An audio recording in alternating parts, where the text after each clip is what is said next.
একটা গণবিজ্ঞপ্তি এর মধ্যে প্রকাশ হয়েছিল গত 10ই মার্চ। এটাতে বিভিন্ন রাজনৈতিক দলকে পুরনো আইনে, ফ্যাসিবাদী আমলের আইনে রাজনৈতিক দল নিবন্ধনের জন্য আহ্বান জানানো হয়েছে। সেই আইনে এই গণবিজ্ঞপ্তিটা কেন অবৈধ ঘোষণা হবে না এই মর্মে একটা রুল জারি হয়েছে আজকে, এবং রিট পিটিশন নাম্বার 5521। এটাতে একটা এই পিটিশনার অ্যাডভোকেট হাসনাত কাইয়ুম, যিনি রাষ্ট্র সংস্কার আন্দোলনের প্রধান সমন্বয়কারী, তার দলের সাপেক্ষে একটা স্থগিতাদেশ আমরা পেয়েছি। এই হচ্ছে আমাদের বর্তমান এই রিটের ফলাফল। আর এই রিটটা আমরা এই জন্য করেছি যে আমাদের সংবিধানের যে রাজনৈতিক দলের মূল সংজ্ঞা, সেই সংজ্ঞার স্পিরিটের সাথেও এই গণবিজ্ঞপ্তি বা এই পুরনো আইনটা যায় না। এমনকি নির্বাচন কমিশন সংস্কারের যে বিধানগুলো এসেছে, যে সুপারিশগুলো এসেছে, সেই সুপারিশের সাথেও এই বিজ্ঞপ্তি সামঞ্জস্যপূর্ণ নয়। আমরা এই দুইটা রুল চেয়ে এবং এই গণবিজ্ঞপ্তির স্থগিত চেয়ে আমরা রিট মামলাটি করেছি এবং রুল জারি হয়েছে। 3 ভাগের 1 ভাগ জেলা মানে হচ্ছে 22টা জেলা, 100টা উপজেলায় এটার কমিটি থাকতে হবে। তা আমরা যেটা বলছি যে বাংলাদেশের আমাদের যারা হিল পিপল, আমাদের যারা অবাঙালি জনগোষ্ঠী যারা পাহাড়ে বসবাস করে, তাদের এরিয়াটা হচ্ছে কনফাইন্ড 3টা ডিস্ট্রিক্টের মধ্যে, এবং তারা 20টা উপজেলার মধ্যে বসবাস করে।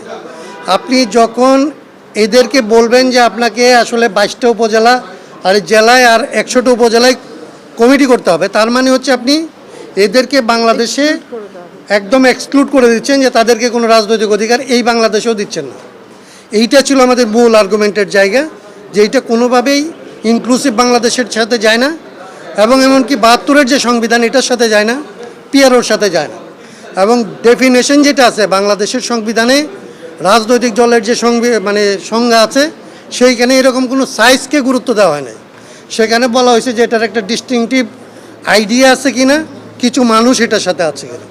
যে সাইজটা করা হয়েছে এটা হচ্ছে আসলে সংবিধানের স্পিরিটের পরিপন্থী।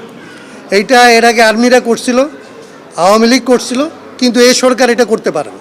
এবং এই নির্বাচন কমিশন এইবারের যে রিফর্ম কমিশন হলো, সেই কাজটাকে ফ্রাস্ট্রেট করার জন্য তড়িঘড়ি করে ওই রিকমেন্ডেশনগুলির ব্যাপারে কোনো সিদ্ধান্ত না নিয়ে তারা পুরনো আইনে এই কাজটা করছে। এটাকে আমরা মনে করি যে এই নির্বাচন কমিশনের এক ধরনের মেল প্র্যাকটিস কিংবা ব্যাড ইন্টেনশন আছে। এটাকে আমরা কোনোভাবেই অভ্যুত্থানের সাথে সঙ্গতিপূর্ণ নির্বাচন কমিশন মনে হচ্ছে না, এবং তাদের এই কাজটাকে আমরা আসলে বাংলাদেশের সংবিধান এবং যে সংবিধান আমরা চাই সেটার সাথে কোনোভাবেই যায় না। সেই জায়গাগুলি আমরা সংবিধানের আলোকে আসলে আমাদের পিটিশনে বলছি।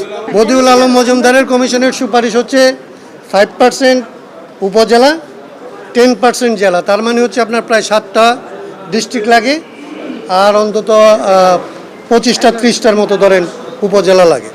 তো আমরা সেটাকেও মনে করি যে আসলে প্রপার না।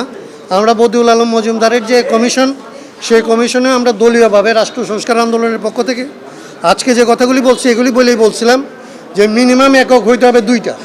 হয় আমাদের হিল পিপল পার্টি করতে পারে, এইভাবে আপনি মিনিমামটাকে দাঁড় করাবেন, অথবা তাদের জন্য রিজিওনাল পার্টি করতে পারে, সেই ব্যবস্থাটা রাখবেন। রিজিওনাল পার্টির কোনো ব্যবস্থা আসলে কারো কোনো সুপারিশে নাই।